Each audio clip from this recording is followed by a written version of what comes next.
वाह जी वाह, मालक दे रंग देखो।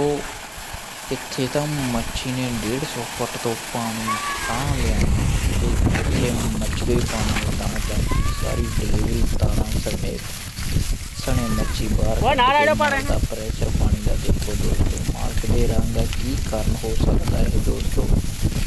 इत्थों ताईं लग रहा कि हवा पास होने का कारण भी हो सकता है। जो बोर विच खड़िया होया पानी हवा दे ਪ੍ਰੈਸ਼ਰ ਨਾਲ ਧਰਤੀ ਦੀ ਗੈਸ ਦੇ ਨਾਲ ਪਾਣੀ ਬਾਹਰ ਨਿਕਲ ਰਿਹਾ ਹੋਵੇ ਤਾਂ ਦੇਖੋ ਬੰਦ ਵੀ ਹੋ ਜਾਂਦਾ। ਬਾਹਰ ਕੱਢ ਕੇ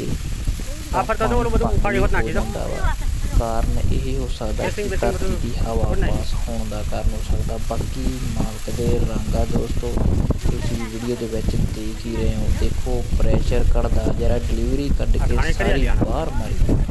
बाकी तुसी भी कमेंट बॉक्स में अपना आंसर जरूर छड्ड के जाओ। मालक दे रंग देखो कितना मच्छी नूं सारी नूं बाहर कट मारिया ते पानी का जो प्रैशर है कितनी तेज नाल वग रहा की कारण हो सकता समझो बारा दोस्तों। बाकी अंदाजा लगाया सी थोड़ा जिहा। बाकी तुसी भी दस हवा पास होने का कारण नुकसान काय करतो नदी आऊन आउट करे हो सकता है। नुकसान हो गया नुकसान पाइप केबल बेबल तोड़े वैसे दो खड़िया होया सारा हवा दे प्रेशर नाल पाइप फाड़ी नहीं फटता अरे तो खाडो पड़ तो बहुत मोटो दो गयो फरत करता तो खोदी नाखी બધું અને ગઠો તો નાખી દે ઉલારી જો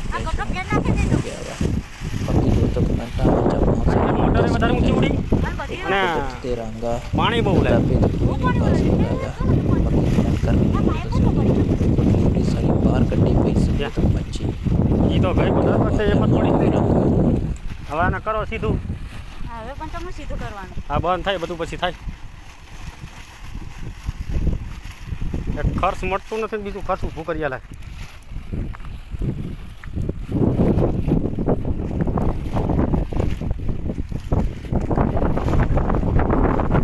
फ्यूज काट ले जा दो फ्यूज काट ले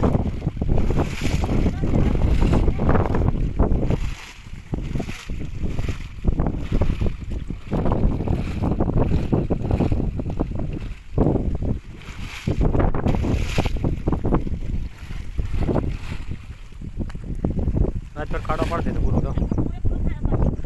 अरविंद भाई आज फिर तो पूरे पूरा उलाड़ नाख्યું હવે તો મોટર ઉતારવા દાવનું ન રવા દીધું